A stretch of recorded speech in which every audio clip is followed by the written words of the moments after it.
ಸೇಫಾಗಿ ಕರ್ಕೊಂಡು ಹೋಗ್ತಿಲ್ಲ ನಮ್ಗೆ. ಇಲ್ಲ ಸಾಕು ಬಾ ಬಾ. ಆಂಟಿ ಇದು ಯಾವ ಗಿಡ ರೀ?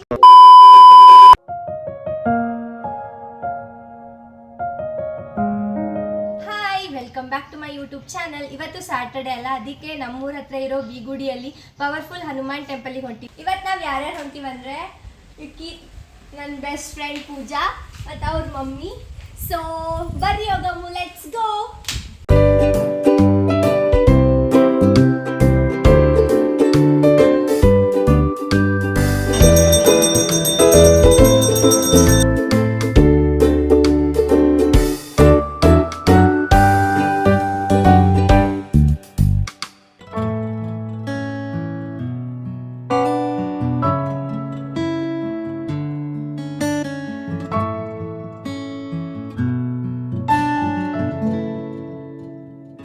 ದೇವ್ರ ದರ್ಶನ ಆಯಿತು. ಅದಕ್ಕೆ ನಾವು ಯಾರ್ದು ಇನ್ನೂ ಟಿಫನ್ ಆಗಿರಲಿಲ್ಲ. ಅದಕ್ಕೆ ಟಿಫನ್ ಹೊರಗಡೆನೆ ಮಾಡ್ಬೇಕಂತ ಅಂದ್ಕೊಂಡಿವಿ. ಸೊ ನಾವು ಎಲ್ಲಿ ಟಿಫನ್ ಮಾಡ್ತೀವಿ ಅಂತ ತೋರಿಸ್ತೀನಿ, ಬರ್ರಿ. ಇಲ್ಲಿ ಭಾಳ ವರ್ಷದಿಂದ ಸ್ಪೆಷಲ್ ಆಗಿ ಒಗ್ಗರಣೆ ಮಾಡ್ತಾರೆ. ಸೊ ಅವ್ರಿಗೆ ಕೇಳಂಬರಿ ಎಷ್ಟು ವರ್ಷ ಆಯಿತು ಅವ್ರ ಬಿಸ್ನೆಸ್ ಸ್ಟಾರ್ಟ್ ಮಾಡಿ ಅಂತ. ನಿಮ್ಮ ಹೆಸರೇನ್ರಿ? ಹಾಂ ಹಾಂ ರೀ. ಅಂಕಲ್ ಎಷ್ಟು ವರ್ಷದಿಂದ ಮಾಡತ್ತೀರಿ? ಎಲ್ಲೆಲ್ಲಿಂದ ಬರ್ತಾರ್ರಿ ಇಲ್ಲಿ ಊಟ ಮಾಡಕ್ಕೆ? ಹಾಂ ಹಾಂ. ಅಂಕಲ್ ಒಂದು ದಿನಕ್ಕೆ ಎಷ್ಟು ಪ್ಲೇಟ್ ಸೇಲ್ ಆಗ್ತಾವ್ರಿ? 60 ಪ್ಲೇಟ್ ಹೋಗ್ತಾವ, 30 ಪ್ಲೇಟ್ ಹೋಗ್ತಾವ, 40 ಪ್ಲೇಟ್ ಹೋಗ್ತಾವ. ಒಂದೊಂದ್ಸಲ ಏನು ಪಾರ್ಸಲ್ ಹೋಯ್ತಾರ 50 ಪ್ಲೇಟ್.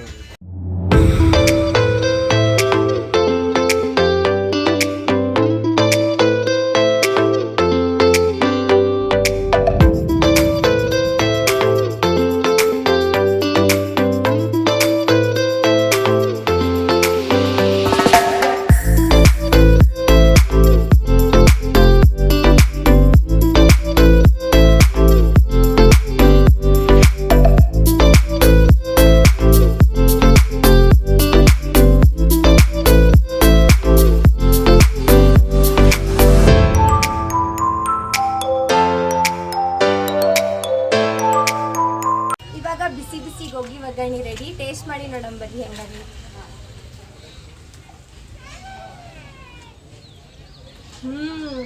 ಭಾರಿ ಚಂದ ಮಾಡ್ಯಾರ. ನೀವು ಈ ಕಡೆ ಬಂದ್ರೆ ಗೋಗಿಗೆ ಬಂದು ಈ ಸ್ಪೆಷಲ್ ಗೋಗಿ ಒಗ್ಗರಣೆನ ಟ್ರೈ ಮಾಡ್ರಿ.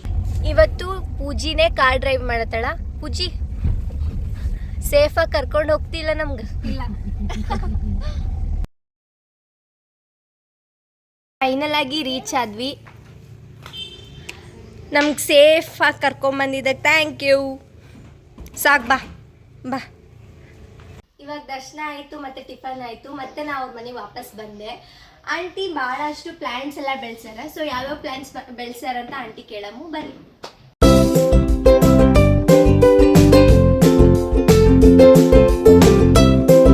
ಇದು ಯಾವ ಗಿಡ ರೀ? ಇದು ಕನಕಾಂಬರ ಗಿಡ. ಡೈಲಿ ಆಗ್ತಾವೆ, ಯಾವಾಗಲೂ ಸೀಸನ್ ಬೇರೆ ಹೂವು. ಇದು ರಾಜಗಿರಿ ಬಂದ್ಬಿಟ್ಟು ರಾಜಗಿರಿ. ಇದು ಮೇಲಿದೆಲ್ಲ ಬೀಜಗಳು ಹಿಂಗೆ ಉದುರಿಸ್ಬಿಟ್ಟಿದೆ, ಅದು ತಾನೇ ಇತ್ತು. ಇದು ಬಸಳೆ ಸೊಪ್ಪು ಸಾಂಬಾರಿಗೆ ಹಾಕಿ ಮಾಡ್ತಾರೆ. ಇದು ರಾಜಗಿರಿನೂ ತರಕಾರಿ ರೊಟ್ಟಿಯಲ್ಲಿ ಚಪಾತಿಯಲ್ಲಿ ತಿನ್ಬೋದು ಮಾಡ್ತಾರೆ. ಇದು ಗಲಾಟೆ ಹೂವು ಅಂತ ಹೇಳಿ ಈ ತರ ಯಾವಾಗಲೂ ಎವ್ರಿ ಸೀಸನ್ದಲ್ಲಿನೂ ಫ್ಲವರ್ ಬಿಡ್ತಾರೆ. ಎಲ್ಲ ಮಣ್ಣಲ್ಲೂ ಬೆಳೀತದೆ. ಎಲ್ಲ ಮಣ್ಣಲ್ಲಿ ಎಲ್ಲ ಇದರಲ್ಲೂ ಕ್ಲೈಮೇಟ್ ಅಲ್ಲೂ ಬೆಳೆಯೋ ಹೂವು. ಇದು ಬಂದ್ಬಿಟ್ಟು ಏನದು ಮಲ್ಲಿಗೆ ಇದೊಂದು. ಅದನ್ನು ಸಣ್ಣದೊಂದು ಕಂಟೆ ತಗೊಂಡು ಹಚ್ಚಿದ್ದೆ ನಾನು. ಅದೀಗ ಹಾಕೊಂಡು ಸ್ವಲ್ಪ ದೊಡ್ಡದಾಗಿದೆ. ಇದು ಬಂದ್ಬಿಟ್ಟು ಇದು ಒಂಥರ ಟೇಬಲ್ ರೋಸ್ ಅಂತೀವಿ. ಈ ಥರ ಫ್ಲವರ್ಸ್ ಆಗ್ತದೆ. ಇದೂ fashion. Table rose single rose ಥರನೇ ಕಾಣಿಸ್ತಾವೆ, ಅದಕ್ಕೆ ಟೇಬಲ್ ರೋಸ್ ಅಂತಾರೆ. ಇದನ್ನು ಗಲಾಟೆದಲ್ಲಿ ಇದೊಂಥರ ಗಲಾಟೆ ಹೂದಲ್ಲಿ ಇದೊಂಥರ ವೆರೈಟಿ. ಇದನ್ನು ಟೇಬಲ್ ರೋಸು. ಇದು ಬಂದ್ಬಿಟ್ಟು ಮಲ್ಲಿಗೆಯಲ್ಲಿ ಸ್ಮೆಲ್ ಸ್ವಲ್ಪ ಇರ್ತದೆ. ಇದು ಗಿಡ ಇನ್ನು ಬೆಳಿಬೇಕು, ಬಳ್ಳಿ ಆಗ್ತದೆ. ಇದು ಸೇಮ್ ಗಲಾಟೆ ಹೂವಿನಲ್ಲಿ ಇದು 4-5 ವೆರೈಟಿ ಆಫ್ ಗಲಾಟೆ. ಇದು ಅದೇ ಕನಕಾಂಬರ ಸುಮಾರಷ್ಟು ನಾ ಹಾಕಿನಿ. ಇದು ಶೋ ಪ್ಲಾಂಟ್ಸ್. ಇದೊಂಥರ ಇದಕ್ಕೆ ಏನು ಅಂತಾರೆ ನನಗೆ ಬರ್ತಾ ಇಲ್ಲ. ಓಕೆ. ಇದು ಬಂದ್ಬಿಟ್ಟು ಮೈಸೂರು ಮಲ್ಲಿಗೆ ಅಂತ ಈ ತರ ಮೊಗ್ಗುಗಳು ಸ್ಟಾರ್ಟಿಂಗ್ ನಿಮ್ ಹತ್ರ ಐತೇನ್ರಿ ಅದು ಬೆಳೆದ್ಮೇಲೆ ಯಾವ ತರ ಕಾಣುತ್ತೆ? ಇದೆ ಇದು ಮೊಗ್ಗು ಸ್ಟಾರ್ಟಿಂಗ್ ಈ ತರ ಫಸ್ಟ್ ಈ ತರ ಒಂದು ಕೊಂಟೆಯಲ್ಲಿ ಈ ಬಂದ್ಬಿಟ್ಟು ನೆಕ್ಸ್ಟ್ ಈ ತರ ಅಗಲಾಗಿ ಇಲ್ಲಿ ನೋಡು ಹಿಂಗಾಗ್ತಾವ. ವಾವ್. ಅದಕ್ಕೆ ಅದು ಸ್ಮೆಲ್ ಭಾರಿ ಒಳ್ಳೆಯದು, ಚಂದ.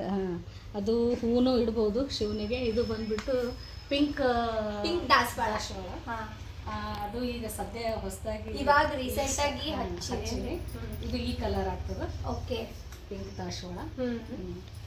ಇದು ನಾನು ಸುಮ್ಮನೆ ಒಂದು ಕೊಂಟೆನೆ ಹಚ್ಚಿದ್ದೆ ತಂದೆ, ಅದು ಬೆಳೆದ್ಬಿಟ್ಟು. ಇದನ್ನು ಶೋ ಪ್ಲಾಂಟ್. ಇದು ಡಿಫ್ರೆಂಟ್ ಆಫ್ ಲೀವ್ಸ್, ಅಂದ್ರೆ ಡಬಲ್ ಕಲರ್ ಗ್ರೀನ್ ಮತ್ತೆ ಮೆರೂನ್ ತರ. ಅದು ನೋಡ್ಲಿಕ್ಕೂ ಚಂದ ಇರ್ತದ, ಶೋನು ಅನಿಸ್ತದ. ತರ ಕಲರ್ ಕಣ್ಣಿಗೆ ಒಂಥರ ಅಟ್ರಾಕ್ಷನ್ ಕಲರ್. ಇದು ರೆಡ್, ಇದನ್ನು ದಾಸವಾಳ. ಇನ್ನೂ ಮೊಗ್ಗಾಗಿಲ್ಲ, ಸ್ಟಾರ್ಟಿಂಗ್ ಇದಾಗಿದೆ, ಚಿಗುರ್ಲಾಗತ್ತದ. ಇನ್ನೊಂದು 1 ಮಂತಲ್ಲಿ ಆಗ್ಬೋದು ಹೂವು. ಇದೊಂಥರ ಕನಕಾಂಬ್ರಿನೇ, ಮೊನ್ನೆ ಮುಗ್ದಿದ್ರದ್ದು. ಇದು ಡಾರ್ಕ್ ಆರೆಂಜ್ ತರ ಬರ್ತದೆ. ಇದು ವೆರೈಟಿ ಆಫ್ ದಿ ಕನಕಾಂಬ್ರ. ಇದು ಬಂದ್ಬಿಟ್ಟು ಸುಮ್ಮನೆ ಜಸ್ಟ್ ಯೆಲ್ಲೋ ಕಲರ್ ಫ್ಲವರ್ ಆಗ್ತದೆ. ಈಗ ಅದು ಬಾಡಿ ಈ ತರ ಆಗ್ಯದ. ಇದನ್ನು ಅಷ್ಟೇ, ಎಲ್ಲಿ ಬೆಳೆದ್ರೂ ಬೆಳೀತದೆ ಇದು. ಇದು ರೇನ್ ಲಿಲ್ಲಿ. Rain lily. ಇದು ರೇನ್ ಸೀಸನ್ ಅಲ್ಲಿ ಬೆಳೆಯುವಂಥ ಒಂದು ಹೂವ. ಇದು ನಾನು ಗಜೇಂದ್ರಗಢದಲ್ಲಿ ಒಂದು ಬಳ್ಳಿ ಸಣ್ಣ ಸಸಿ ತಂದಿದ್ದೆ. 2 years ಆಯ್ತು. ಈ ತರ ಗೊಂಚಲು ರೋಸ್ಗಳು ಬಿಡ್ತದೆ ಮಗ್ಗಿಯಲ್ಲಿ. ಇಷ್ಟು ದೊಡ್ಡ ಪ್ಲಾಂಟ್ ರೋಸ್ ಆಗಿ. ಹೌದು, ಬಳ್ಳಿನೇ ಇದು. ಯಾವ ಕಲರ್ ರೋಸ್? ವೈಟ್. ಮೊಗ್ಗಿದ್ದಾಗ ಲೈಟ್ ಪಿಂಕ್ ಇರ್ತದ. ಅದು ದೊಡ್ಡದಾದ್ಮೇಲೆ ಬಹಳ ಚಂದ ವೈಟ್ ಕಲರ್ ಬಿಡ್ತದೆ. ಇಲ್ಲಿದ್ದಾವು. ಆಮೇಲೆ ಆಲ್ರೆಡಿ ಅಲ್ಲೊಂದು ಆಗೈತ್ರಿ ರೋಸ್. ಅಲ್ಲಿ ಜಾಸ್ತಿ ಬಿಟ್ಕೊಂಡದ. ಸುಮಾರು ಒಂದ್ಸಲ ಆಯ್ತು ಅಂದ್ರೆ ಮೊಗ್ಗು ಒಂದು 15ರಿಂದ 20 ಮೊಗ್ಗುಗಳಾಗ್ತಾವ. ನನ್ನಲ್ಲಿ ಮೊನ್ನೆ ಆಗಿದ್ದು ಒಂದಿದ ನೋಡ್ರಿ. ಈ ತರ ಬಿಡುತ್ತೆ. ಈ ತರ ರೋಸ್ಗಳು ಆಗ್ತಾವ ಮೊಗ್ಗುಗಳು. ಒಂದ್ ಸೈಡ್ ಆಯ್ತಂದ್ರೆ ಒಂದು 15ರಿಂದ 20 ಮೊಗ್ಗುಗಳು ಬಿಡ್ತಾವ. ಇದು ಬಂದ್ಬಿಟ್ಟು ಇದು ಅಂತ ಹೇಳಿ, ಅಂದ್ರೆ ಹಾವುಗಳು ಬರ್ಬಾರ್ದು ಅಂತ ಹೇಳಿ ಹಾಕ್ತಾವ. ಒಂಥರ ಹಾವುಗಳಿಗೆ ಬರ್ದೇ ಇರೋ ತರ ಪ್ರೊಟೆಕ್ಷನ್. ಇದು ತುಳಸಿ, ಅದೆಲ್ಲ ವಿಶೇಷವಾಗಿದ್ದು ರಾಮ್ ತುಳಸಿ ಅಂತ ಹೇಳಿ.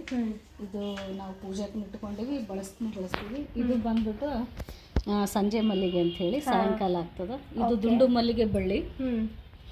ಇದನ್ನು ಅವಾಗೇ ತಂದಿದ್ದು, 2 ವರ್ಷದ್ದಾಯ್ತು ಇದು ಬಳ್ಳಿ. ಸುಮಾರು ಸೀಸನಲ್ಲಿ ಶ್ರಾವಣ ಎಂಡ್ ಆಯ್ತು ಈಗ ಅಂದ್ರೂ ಡೈಲಿ ಒಂದು ಬಿಡ್ತಾವ, ಒಂದಿಷ್ಟು ಆಗ್ತಾವ. ಇದರಲ್ಲೇನೆ ನಾನು ಕರಿಬೇವಿಂದು ಹಾಕಿದ್ದೆ. ಈಗ ಅದು ಸೈಡಿಗೆ ಒಂದು ಬೆಳೀತಾ ಇದೆ. ಇದು ಎಲ್ಲ ಕನಕಾಂಬ್ರನೇ. ಇದೊಂಥರ ವೆರೈಟಿ ಸಂಜೆ ಮಲ್ಲಿಗೆ. ಇಲ್ಲಿದೆ ನೋಡು ವೆರೈಟಿ. ಯಾವ ಥರ ಅಂದರೆ ಅದು ರೆಡ್ ಇತ್ತು, ಇದು ಬಂದ್ಬಿಟ್ಟು ಒಂಥರ ಇಲ್ಲಿದೆ ನೋಡಿ, ಮೊಗ್ಗಾಗ್ಬಿಟ್ಟದ. ಈ ಕಲರ್ ಆರೆಂಜ್ ವಿತ್ ಪಿಂಕಿಶ್ ಈ ತರ ಆಗ್ತದೆ. ಸ್ವಲ್ಪ ಬಾಡಿದ ಮೇಲೆ ಈ ತರ ಮಾರ್ನಿಂಗ್ ಅಲ್ಲ ಬಾಡಿ ಬಿಡುತ್ತದೆ. ನಾವು ಫೋಟೋ ತೆಗೆಯೋದ್ರಾಗೇನೆ. ಇದೆಲ್ಲ ಕನಕಾಂಬ್ರನೇ. ಕನಕಾಂಬ್ರ ಸಾಕಷ್ಟು ಇದಾವ ನನ್ನ ಕಡೆ. ನಿಮಗೆ ಕನಕಾಂಬರ ಅಂದ್ರೆ ಇಷ್ಟ? ಕೆಳಗೆಲ್ಲ ಬೀಜ ಸಿಡಿದು ತಾನೇ ಉಟ್ಕೊಂಡ್ಬಿಡ್ತಾವ. ಇದು ಯಾವ ಪ್ಲಾಂಟ್? ಇದು ವೈಟ್ ಕಡಗಿಲೆ ಅಂತ. ಇದರಲ್ಲಿ ಯೆಲ್ಲೋ ಕಲರ್ನು ಬರುತ್ತೆ. ಅದು ವೈಟೇ ನನ್ನ ಹತ್ರ ಇರೋದು. ಇನ್ನೂ ಒಂದು ಕಡ್ಡಿ ತಂದು ಹಚ್ಚಿದ್ದೆ ನಾನು. ಇದು ತುಳಸಿ. ಇದು ಬಂದ್ಬಿಟ್ಟು ಇಲ್ಲೇ ಒಂದು ಬೀಜ ಹಾಕಿದ್ದೆ ನಾನು. ಇದು ಶಂಖಪುಷ್ಪ ಅಂತ ಹೇಳಿ ಈ ತರ ಬೀಜ ಬರ್ತಾವೆ. ಒಣಗಿದ್ಮೇಲೆ ಹಾಕಿದ್ರೆ ಎಲ್ಲಿನೂ ಹತ್ಕೊತಾವ.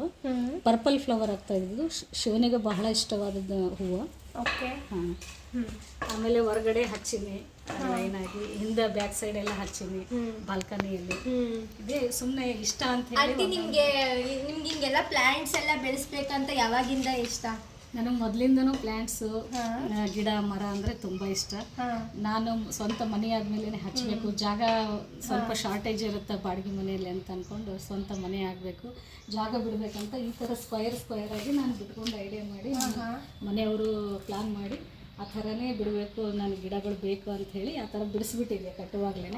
ಹಾಗಾಗಿ ಅಲ್ಲಿ ಹಚ್ಚಿ ಗಿಡಗಳು ಈಗ ಇಷ್ಟು ಸುಮಾರು 2-3 ವರ್ಷದಾಯಿತು, ದೊಡ್ಡವಾಗ್ಬಿಟ್ಟಾವೆ. ಬೇರೆ ಕಡೆ ಎಲ್ಲಾದರೂ ಹೋದರೆ ನಮ್ಮ ಕಾರದೆಲ್ಲ ಅಲ್ಲೇ ಹಾಕೊಂಡು ಬಂದುಬಿಡ್ತಾ ಇರ್ತೀನಿ. 8-10 ಗಿಡ. ರೋಸ್ ಗಿಡ ಅಂದರೆ ಭಾಳ ಇಷ್ಟ.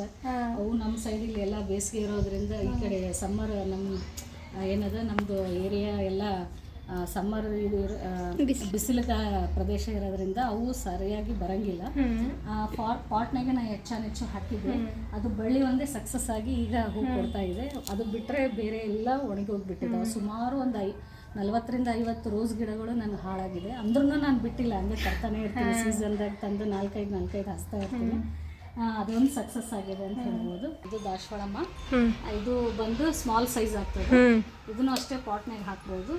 ತಂದು ಈಗ 1 ಇಯರ್ ಆಯ್ತು. ಈಗ ಇಷ್ಟೊಂದು ಹೂವು ಕೊಡಕತ್ತಾವ. ಈಗ ಪೂಜೆಗೂ ಆಲ್ರೆಡಿ ತಗೊಂಡೋಗೀನಿ. 5-6 ಹೂವು ಬಿಟ್ಟಿತ್ತು, ತಗೊಂಡೋಗೀನಿ. ಇದನ್ನು ದಾಸವಾಳನೆ. ಇದನ್ನು ಸ್ವಲ್ಪ ದೊಡ್ಡದಾಗ್ತದ, ರೆಡ್ ಕಲರ್ ಆಗ್ತದ, ನಡು ಸ್ವಲ್ಪ ಬ್ಲ್ಯಾಕಿಶ್ ಬರ್ತದ. ಇದು ಸೇವಂತಿ. ಮೊನ್ನೆ ನೋಡು ಇಷ್ಟು ತುಂಬಿ ಬಿಟ್ಟಿತ್ತೆಲ್ಲ, ಈಗ ಆಲ್ರೆಡಿ ಬಾಡ್ ಹೋಗೈತಿ. ಇದು ಕನಕಾಂಬರಿ ಅನ್ನೆಲ್ಲ ಯೆಲ್ಲೋ ಕಲರ್ ಆರೆಂಜ್ ತರ ಬರ್ತದೆ. ಇದು ಇದು ವೆರೈಟಿ. ಇದು ಕೃಷ್ಣ ತುಳಸಿ. ಇದು ಬಂದ್ಬಿಟ್ಟು ಇದೊಂಥರ ದಾಸವಾಳ. ಇದು ತೋರಿಸ್ತೀನಿ ನಿನಗೆ ಯಾವ ತರ ಆಗ್ತದೆ ಅಂದ್ರೆ ರೆಡ್ಡೆ ಒಂಥರ ಹಿಂಗೆ ಗೊಂಚಲು ಬರ್ತದೆ ಹೂವು. ಆಮೇಲೆ ಇದು ಚೆಂಡು ಹೂವು ಈಗ ಹಾಕಿನಿ. ಇದು ಟೊಮೆಟೊ ಗಿಡ. ಸುಮ್ಮನೆ ಹಾಕಿ ಬೀಜ, ಗ್ರೀನ್ ಟೊಮೆಟೊ. ಗ್ರೀನ್ ಬೀಜ ಹಾಕಿದ್ದೆ, ಅದು ಆ ಥರ ಬೆಳ್ಕೊಂಡದು. ನೆಕ್ಸ್ಟ್ ಇದು ದಾಸವಾಳ.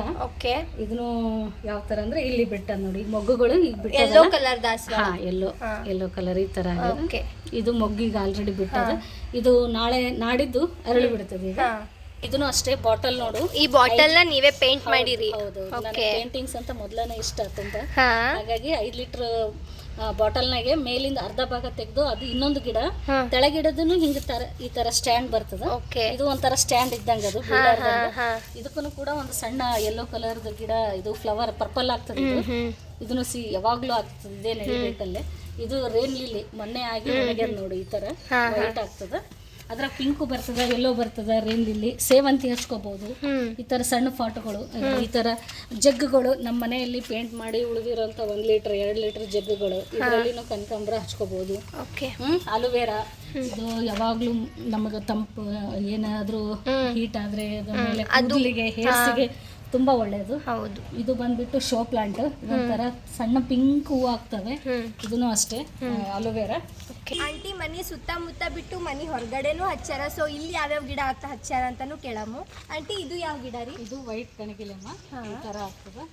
ಇದು ಎಲ್ಲೋ ಒಂದ್ ಕಡೆ ಹೋದಲ್ಲಿ ಒಂದು ಸಸಿ ಸಣ್ಣದ ಕಡ್ಡಿ ತಂದೆ ಹಚ್ಚಿದ್ದು. ಇದನ್ನು ಸಣ್ಣ ಕಡ್ಡಿಯಿಂದ ಹೌದು. ಇದು ಯಾರು ಬೇಕಾದ್ರೂ ಕಡ್ಡಿ ತಗೊಂಡು ಬೆಳೆಸ್ಬೋದು. ಇದು ಬಂದ್ಬಿಟ್ಟು ನಂದಿ ಹೂವು ಅಂತ ಹೇಳಿ ಸಿಂಗಲ್ ಆಗ್ತದೆ. ಸುಮ್ಮನೆ ಇದನ್ನು ಕಡ್ಡಿನೇ ಹಚ್ಚಿದ್ದು. ನಾನು ಯಾವುದು ಜಾಸ್ತಿ ಈ ತರ ಹೂಗಳೆಲ್ಲ ಖರೀದಿ ಮಾಡಿ ತಂದು ಹಚ್ಚಿದ್ದಿಲ್ಲ. ಎಲ್ಲಾನು ನಾನು ಕಡ್ಡಿ ಮೂಲಕನೇ ಹಚ್ಚಿದ್ದು. ಅಂದ್ರೆ ಮಳೆಗಾಲ ಸೀಸನ್ದಾಗೆ ತರೋದು, ಅವಾಗ ಹಚ್ಚಿದ್ರೆ ಈ ತರ ಹಚ್ಕೊಂಡ್ಬಿಡ್ತಾವ. ಬೇಸಿಗೆಲ್ಲ ಅಂದ್ರೆ ಇದು ನಂದಿ, ಇದು ಏನದು ಕಣಗಿಲೆ ಪಿಂಕ್ ಆಗ್ತದೆ. ಇದು ಸಿಂಗಲ್ ಪೆಟಲ್. ನನಗೆ ಸಿಂಗಲ್ಲೇ ಸಿಕ್ಕಿರೋದು ಎರಡೂನು. ಇದು ಬಂದ್ಬಿಟ್ಟು ಮತ್ತೆ ಪೆಟಲ್ಸ್ ಇರ್ತಾವ. ಪೆಟಲ್ಸ್ ರೋಸ್ ತರ ಬರ್ತದೆ. ಇದು ಯೆಲ್ಲೋ ಕಲರ್, ಗಂಟಿ ಹೂವು ಅಂತಾರೆ. ಗಂಟಿ ಹೂವು ಒಂದು ಬೀಜ ಇಲ್ಲಿದೆ ನೋಡಿ. ಮಾರ್ನಿಂಗ್ಗೆ ನಾನು ಇಲ್ಲಿ ಒಗ್ದೆ. ನಾನು ಸುಮ್ಮನೆ ಇವು ಕುರಿಗಳು, ಆಡುಗಳು ಯಾವುದು ಇಲ್ಲದಂತಹ ಬೀಜನೇ ಅದೇ ತಂದು ನಾನು ನೆಲದಲ್ಲಿ ಹಾಕಿದ್ದೆ.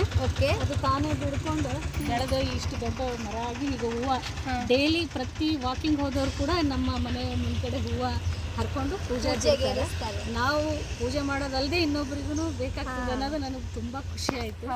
ಅವರು ಬಂದು ಹೇಳ್ತಿರ್ತಾರೆ, ಮೇಡಮ್ ನೀವು ನೀರು ಹಾಕಿಲ್ಲ ಬೆಳೆಸ್ತೀರಿ, ನಾವು ತಗೊಂಡೋಗ್ತೀವಿ ಅಂತ. ನನಗೇನದು ಖುಷಿ ಕೊಡ್ತದೆ. ನಾನು ಬೆಳೆಸೋದಲ್ಲ, ನೀವು ಪೂಜೆಗೂ ಉಪಯೋಗ ಅಂದರೆ ಅದು ಅದಕ್ಕಿಂತ ಸೌಭಾಗ್ಯ ನಮಗೇನಾಯ್ತು. ಬೇಸಿಕಲಿ ವಕೀಲ ಕೆಲಸ ಮಾಡ್ತಾರ. ಸೊ ಕೆಲಸದ ಜೊತೆ ಇದೆಲ್ಲ ಹೆಂಗೆ ಮ್ಯಾನೇಜ್ ಮಾಡ್ತೀರಿ ಆಂಟಿ? ಅಂದರೆ ಮನೇಲಿ ನಾವು ಫ್ರೀ ಟೈಮ್ ಇದ್ದಾಗಲೇ ಸ್ವಲ್ಪ 1 ಅವರ್ ಕೊಟ್ಟರೆ ಸಾಕು. ನಾವು ನಮ್ಮ ಕೆಲಸದ ಜೊತೆಗೂ ಗಿಡಗಳನ್ನು ಬೆಳೆಸ್ಕೋಬೋದು. ಹಾಗಂತೇಳಿ ನನ್ನ ಮೈಂಡ್ ಫಿಕ್ಸ್ ಮಾಡಿಕೊಂಡೆ ನಾನು ಈ ಥರ ಗಾರ್ಡನಿಂಗ್ ಸ್ಟಾರ್ಟ್ ಮಾಡಿದ್ದು. ಒಂದು 4ರಿಂದ ಪಾಟ್ ಮೊದಲು ತೊಗೊಂಡೆ, ಆಮೇಲೆ 10 ತೊಗೊಂಡೆ, ಆಮೇಲೆ 15, 20. ಈಗೇನಿಲ್ಲ, ಸುಮಾರು ನಾನು 30, 40, 50 ಪ್ಲಾಟ್ ಇರೋದು ನಂದು. ಅದರಲ್ಲಿ ಈಗ ಒಂದು 50ರಿಂದ 60 ಗಿಡಗಳದಾವೆ. ನೆಮ್ತಿರೋ ಬಿಡ್ತಿರೋ ಅಷ್ಟು ಹೆಂಗಂತೇಳಿ ಸಣ್ಣದು ಹಿಡ್ಕೊಂಡು ದೊಡ್ಡ ಹಿಡ್ಕೊಂಡು ಎಲ್ಲ 50ರಿಂದ 60 ಗಿಡಗಳು ಎಲ್ಲ ವೆರೈಟೀಸ್ ಅದಾವೆ. ನನಗೆ ಮೊದಲೇ ಹೇಳಿದಂಗೆ ಗಿಡದ ಮೇಲೆ ಭಾಳ ಅತಿ ಪ್ರೀತಿ ಇರೋದ್ರಿಂದ ನಮ್ಮ ಮನೆಯವರು ಕೂಡ ನನಗೆ ಹೆಲ್ಪ್ ಮಾಡ್ತಾಯಿದ್ರು. ಈಗ ಅವರು ಸದ್ಯ ಇಲ್ಲ.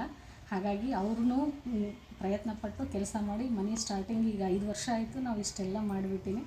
ಹಾಗೆ ಅದು ನಾನು ವಕಾಲತನ ಜೊತೆಗೇನು ನಾನು ಪರಿಸರದ ಟೈಮ್ ಕೊಟ್ಟು ಸಾಯಂಕಾಲ 1 ಅವರು ಇಲ್ಲ 2 ಡೇಸ್ಗೆ ಒಂದ್ಸಲ ನೀರು ಹಾಕೋದು, ಅದನ್ನು ಏನಾದರೂ ತೆಗೆಯೋದು, ಕಸ ಗಿಸ ಮಣ್ಣನ್ನು ಕೆದರೋದು, ಈ ಥರ 1 ವೀಕ್ಲಿ 15 ಡೇಸ್ಗೆ ಈ ಥರ ಮಾಡಿದರೆ ಗಿಡಗಳು ತಮ್ಮ ತಾವೇ ಬೆಳಿತಾವೆ. ನಾವು ಯಾವುದೋ ಟೈಮ್ನೂ ಕೊಡಬೇಕಾಗಿಲ್ಲ. 1 ಅವರ್ 2 ಡೇಸ್ದಾಗ 1 ಅವರ್ ಅಷ್ಟೇ ಕೊಟ್ಟರೆ ಸಾಕು, ಆಗ್ತದಂತ ಹೇಳ್ಬೋದು. ಆಂಟಿ, ಗಿಡ ಬೆಳೆಸೋದ್ರಿಂದ ಏನೇನು ಯೂಸ್ ಅಂತ ನಿಮ್ಗೆ ಅನಿಸ್ತೈತಿ?